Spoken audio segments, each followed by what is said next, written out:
नमस्कार दोस्तों जैसा कि आप सभी लोगों को पता है कि प्रयागराज में 12 सालों में एक बार आने वाला महाकुंभ का आयोजन किया गया है और ये आयोजन 45 दिनों तक चलेगा। इस आयोजन में न केवल भारत से बल्कि तमाम विदेशी देशों से करोड़ों की संख्या में श्रद्धालु आ रहे हैं और मां गंगा के अंदर अपनी डुबकी लगा रहे हैं। ऐसे में जहां पर करोड़ों और लाखों की संख्या में लोग उपस्थित हैं, वहां पर सरकार अपनी सुरक्षा को प्रबंध को लेकर हर बार चिल्लाकर कह रही है। उन्होंने अपनी सुरक्षा को लेकर बहुत कठोर कदम उठाए हैं और सख्त सुरक्षा के प्रबंध किए हैं। लेकिन रविवार को क्या होता है कि मेला क्षेत्र में सेक्टर 19 के अंदर एक झोपड़ी में आग लग जाती है और एक सिलेंडर फट जाता है, जिसके बाद से उस झोपड़ी में जो आग लगी होती है, उस तंबू के अंदर आग लगी तो उसने इतना विकराल रूप ले लिया कि उसने देखते देखते अपने साथ 50 से 60 तंबू में और आग लगा दी। देखिए, शुरुआती खबर जो आती है, शुरुआत में एक सिलेंडर फटा था, लेकिन एक सिलेंडर के जो आग फैली लगातार उसने एक के बाद एक 8 से 9 सिलेंडर फट जाते हैं। अब आप लोग सोचिए, जहाँ पर 8 से 9 सिलेंडर फटे हों वहाँ पर हादसा वो कितना भयानक होगा, क्योंकि जिस वक्त वहाँ पर हादसा हुआ था वहाँ पर लाखों की संख्या में लोग उपस्थित थे। अगर ऐसे में कोई भगदड़ मच जाती तो क्या कहीं ना कहीं जनहानि हो जाती,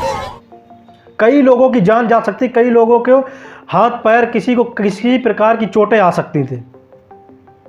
लेकिन इस बीच अगर सबसे ज़्यादा सुखद खबर हुई थी तो सिर्फ यही थी कि इस बड़े हादसे के बीच किसी भी व्यक्ति को किसी भी प्रकार की शारीरिक नुकसान नहीं हुआ। ये चाहे महादेव की कृपा समझे या माँ गंगा का आशीर्वाद समझे, लेकिन सवाल खड़े होते तो सबसे ज़्यादा इस बात में खड़े होते हैं जो सरकार चीख कर कह रही थी हमने सुरक्षा के कड़े प्रबंध करे। उस सुरक्षा के बीच इतना बड़ा हादसा आखिरकार कैसे हुआ? क्या ये हादसा एक सोची समझी रणनीति थी या फिर सच में कोई हादसा था? क्योंकि ये हादसा उस बीच हुआ जहां पर करोड़ों की संख्या में लोग मौजूद थे, जहां हर दिन लाखों की संख्या में लोग डुबकी लगा रहे हैं। न केवल देश से आ रहे हैं लोग, बल्कि तमाम देशों से श्रद्धालु आ रहे हैं जो मां गंगा के अंदर डुबकी लगा रहे हैं। उन तमाम देशों से आए हुए पर्यटक लोगों के बीच क्या संदेश जाएगा अगर ऐसी घटनाएं महाकुंभ के अंदर होंगी? सवाल तो खड़े होंगे सरकार के ऊपर, क्योंकि सरकार अगर हेलीकॉप्टर से फूल बरसा सकती है, श्रद्धालुओं के ऊपर अपना दबदबा दिखा सकती है कि हमने महाकुंभ के अंदर कितना बड़ा आयोजन किया है, और सरकार नहीं बल्कि तमाम उन न्यूज़ चैनलों को जो सरकार ने ये दिखाने के लिए बोला है कि वो हमेशा पॉजिटिव थिंग की दिखाएंगे महाकुंभ को लेकर, जो रील और ड्रोन के अंदर जो वीडियोज वायरल हो रहा है उसमें भव्यता जो दर्शाई गई है, उसी बीच एक शर्मसार करने वाला ये जो वाक्य निकल के आया, ये महाकुंभ के अंदर जो आग लगने की घटना है, ये बहुत बड़ी घटना है। क्योंकि इस पर विचार करना चाहिए और देश की सबसे बड़ी एजेंसी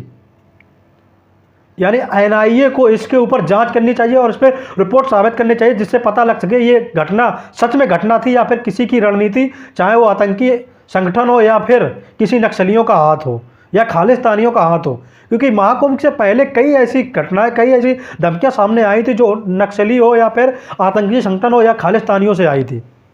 ऐसे में सबसे ज़्यादा सोचने की बात यह होगी अब सरकार का अगला कदम क्या होगा, क्योंकि नरेंद्र मोदी जी ने भी योगी आदित्यनाथ जी से बात करी है और उनसे महाकुंभ को लेकर जायजा लिया। क्योंकि उसी दिन जिस दिन धमाका हुआ था उससे कुछ ही दूर पर योगी आदित्यनाथ जी का जो महासभा की आयोजन किया जाना था, उसी बीच महासभा आयोजन का होने से पहले ही धमाका हो जाना अपने आप में सवाल खड़ा करता है। योगी आदित्यनाथ को इस पर